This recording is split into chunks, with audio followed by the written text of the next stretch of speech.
Welcome to On the Edge with JP Devine from Central Maine Sunday. On the Edge with JP Devine Audio is sponsored by Sprague & Curtis Real Estate, the largest full-service real estate brokerage in Central Maine's capital region, selling properties, helping people, getting it done. Visit their website at spragueandcurtis.com. Now here's JP Devine. Don't worry, he's dead.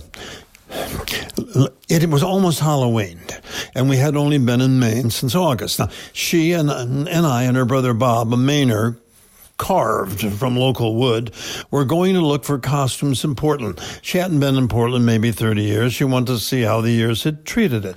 So we had stopped at the end of a long line of cars and trucks waiting to pay a toll. Directly in front of us, on the open gate of a truck, a young girl sat with her arm around the neck of a huge deer. I knew at once it was a deer because I'd seen one in a movie. True story.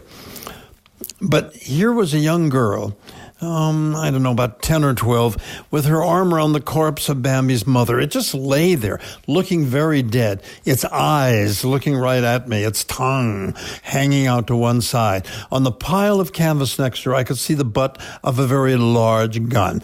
I don't know what kind of gun, but I saw one like it in a movie. I never truly got over that moment. "Oh, my God," I shouted. "It's Bambi's mother." No, Bob explained. "That's a buck." "A buck?" "A guy." "She killed Bambi's father?"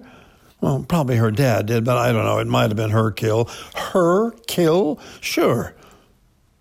"Little girls kill deer here?" "Absolutely."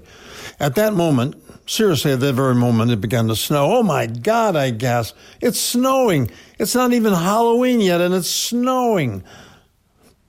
"You never seen snow?" "Of course, but only in the movies. Have you ever seen, like, Call of the Wild with Clark Gable or Ice Station Zebra with Rock Hudson? Snow. Enough of that. Today is not about Hollywood. Today is about Maine, about how I got here, how I left, how I came back, and how I finally stayed.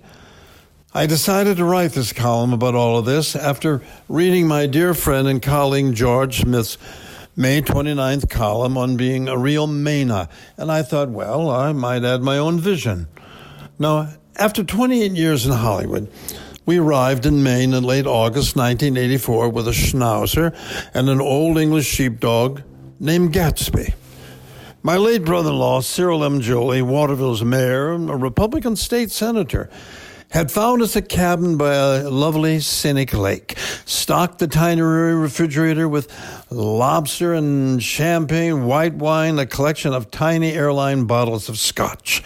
Cyril and I, well, had, you can imagine, a scratchy relationship at first, tempered by his love for his little sister. But when it occurred to him that I wasn't going to leave, he set about finding us a house. We live in that house to this day. But have I become a Mainer like George and his lovely Maine wife, Linda, who found a dress to wear to church in the dump? The same dump where as a boy he went to shoot rats? I have not been to the dump, now called the transfer station, but a nice dress? Wait, could there be an old 1950s linen jacket there? I better check it out. Bean suppers in a church basement. The basement in my neighborhood was where 6th grade Christmas pageants were held. But mostly it was for Father Keating and his political friends to hold late-night winter poker games. Our hot dogs weren't red. If they were, we would have thrown them out. Beans and hot dogs on Saturday night? Sure, we did that. It's an Irish Great Depression dinner. Going into the woods in the fall and killing Bambi's father, or even Bambi himself, I don't think so.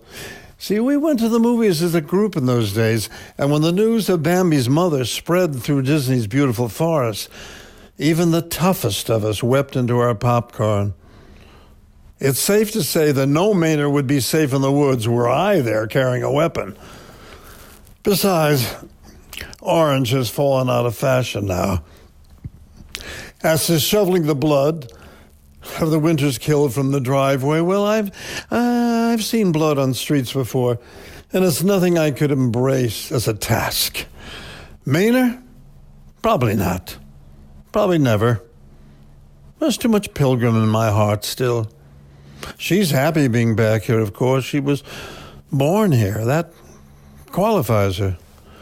Maine, you see, despite its desperate leaps into the future, still has its feet in the comfortable past.